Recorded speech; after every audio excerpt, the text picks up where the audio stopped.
my final video. I'm going to give you a grand tour of my horse trailer conversion. Enjoy! Well, let's talk about the trailer itself. It is a 2-horse slant with a tack in the back.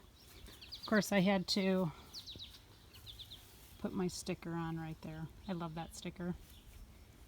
The trailer has an awning, a really nice, long, easy manual awning, which actually is going to be nice to get myself out of the sun.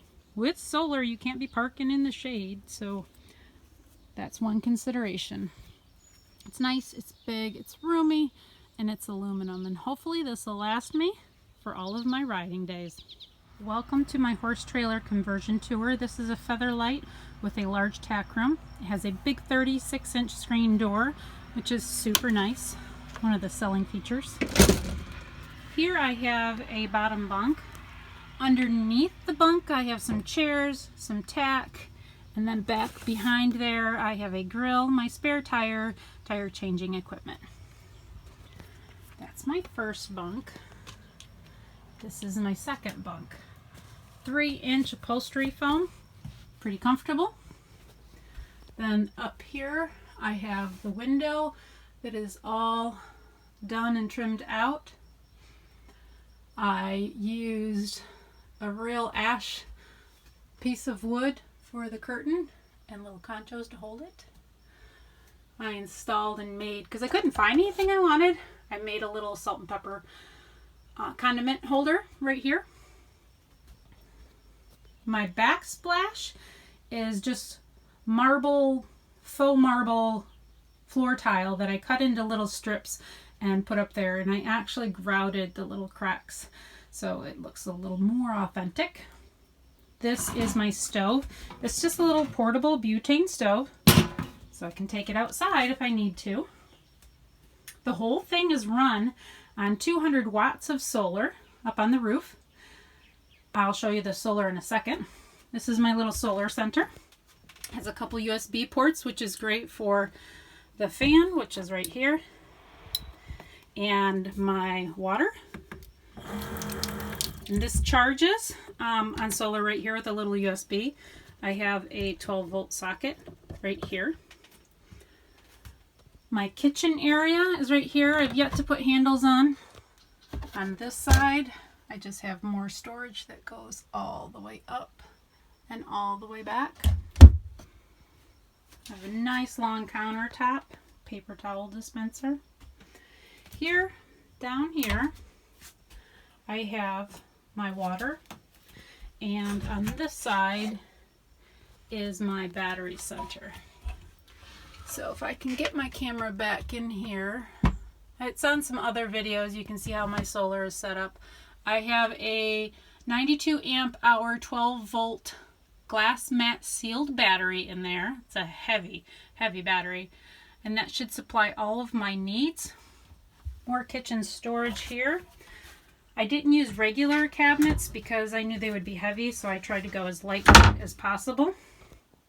One of the features of solar is that right there.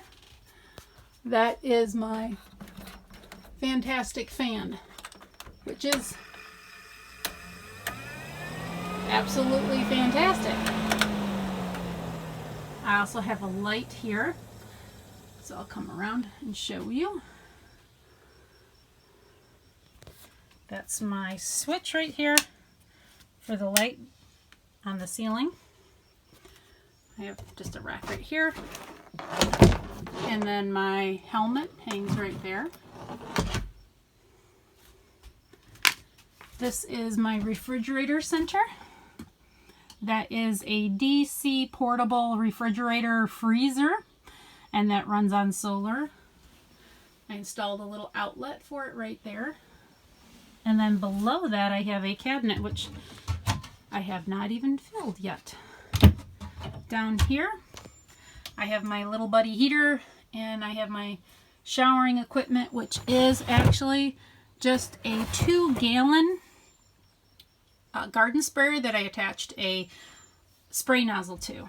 So put some hot water in there and I will have a shower. I'll talk about the shower in a minute. I also, if you are wondering, I also had a pass-through door installed on this trailer, and this is where the porta potty goes while I'm camping. I got a little foldable dog bath thing that's going to sit back there, and a shower curtain that will hang, and I can just take a shower right there. That's how I'm going to do my showers. Another thing I put in was a little flexible reading light that also runs on DC.